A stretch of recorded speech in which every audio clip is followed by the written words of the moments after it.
आजच डाउनलोड करा आणि तुमच्या आवडत्या मालिकांचा आनंद लुटा।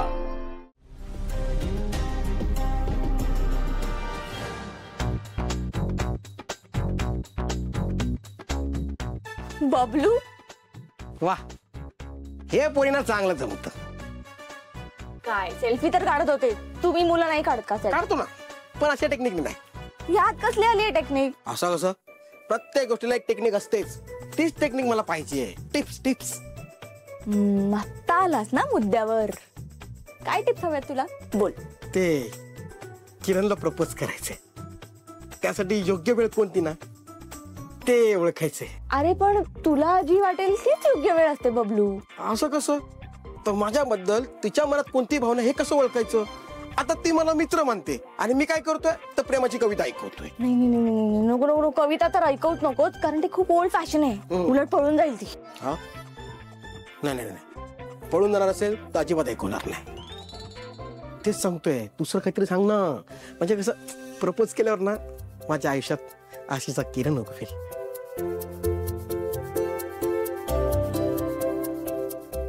बबलू, आपण एक डील करायची का? दिल पे डील करायची? बोला। मी तुला किरणच्या बाबतीत सगळी हेल्प करेन, पण एका अटीवर। आहेच, आईसारखीच आहे। ठीक आहे, पण सावलीला त्रास द्यायला सांगू नका, बाकी काय पण सांगा। नाही रे, तसलं मी काहीच सांगणार नाही। उलट आता मी पॉझिटिव्ह झाली आहे, मी दुसऱ्यांच्या पायात पाय घालणारच नाही, मी स्वतःच्या पायावर उभं राहणार आहे। अरे वा, घरात सुधारण्याचा वारा लागला सगळ्यांना, सगळे सुधारले। डन डन, अट काय तुमची? बोला। तू मला माझ्या मॉडेलिंगचं स्वप्न पूर्ण करण्यात हेल्प करशील? मॉडेलिंग? तर तू गायक आहेस, मॉडेलिंग कशाला? तू माझी मदत करणार आहेस की नाही ते सांग। करतो, करणार। Done done deal. डन।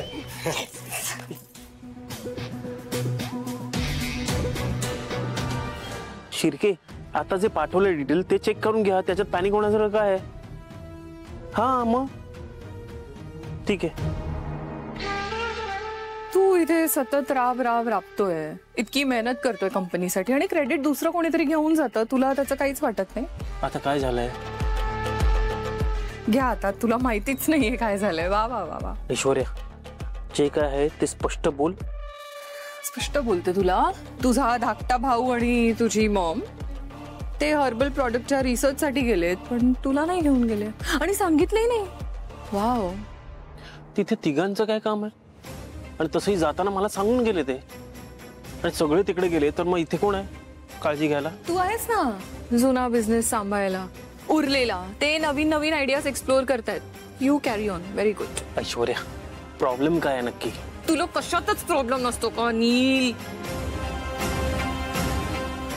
हा ऐश्वर्या, आता लक्षात आलं माझ्या, ती लोक तुला विचारून नाही गेले म्हणून तुला राग आलाय ना? खूप बालिश आहेस तू। नाही म्हणजे जेव्हा कधी मी काहीतरी बोलते ना, त्यावर तुला उलट काहीतरी बोलायचं असतं, समजून तर घ्यायचंच नाहीये। Very kiddish. ऐश्वर्या ऐक ना, एक सांगू का?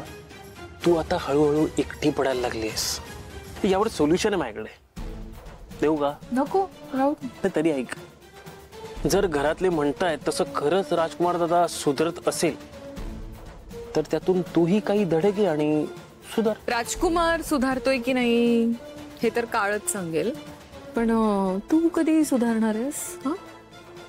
हे बघ ऐश्वर्या, फक्त स्वतःचा विचार करणे म्हणजे तुझ्या लेखी सुधारणा असेल ना, तर मी कधीही सुधारणार नाही। आणि आणखीन एक गोष्ट लक्षात ठेव, माझ्या याच विचारांमुळे तू या घरात राहिलीस।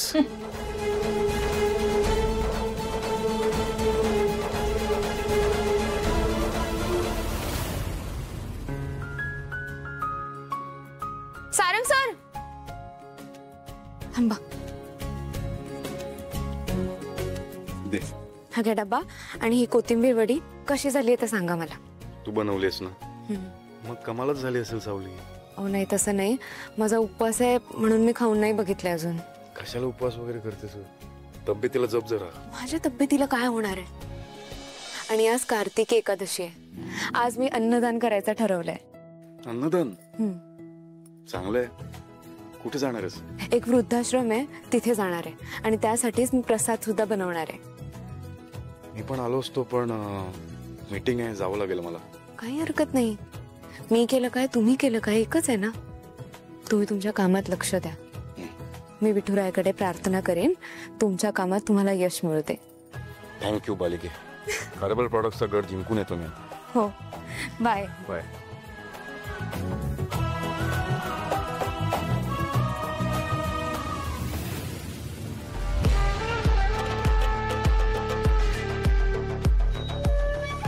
आता मी बघतेच तुला यश कसं मिळतं ते.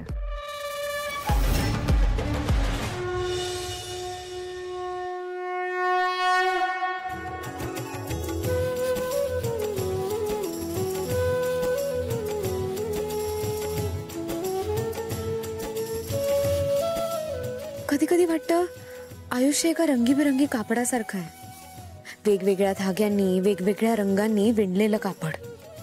काही माणसं त्या धाग्यांची वीण टिकवण्याचा प्रयत्न करतात, पण ती वीण उसवत जाते, गाठी पडायला लागतात आणि तेवढ्यात कुठून तरी विठ्ठला तुझं नाव येतं मुखात आणि धाग्यांच्या गाठी अशा सुटत जातात.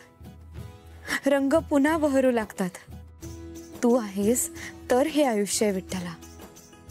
असाच कायम पाठीशी राहा.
हौस आहे ना तुला सगळ्यांसमोर चांगलं बनायची.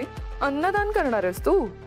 आता या औषधाने जो कोणी ही खिचडी खाईल त्याची अशी काय हालत होणार की तुला शिव्या पडणार कन्फर्म. आणि पुन्हा तू आयुष्यात कधीच अन्नदान करायचा विचार करणार नाहीस.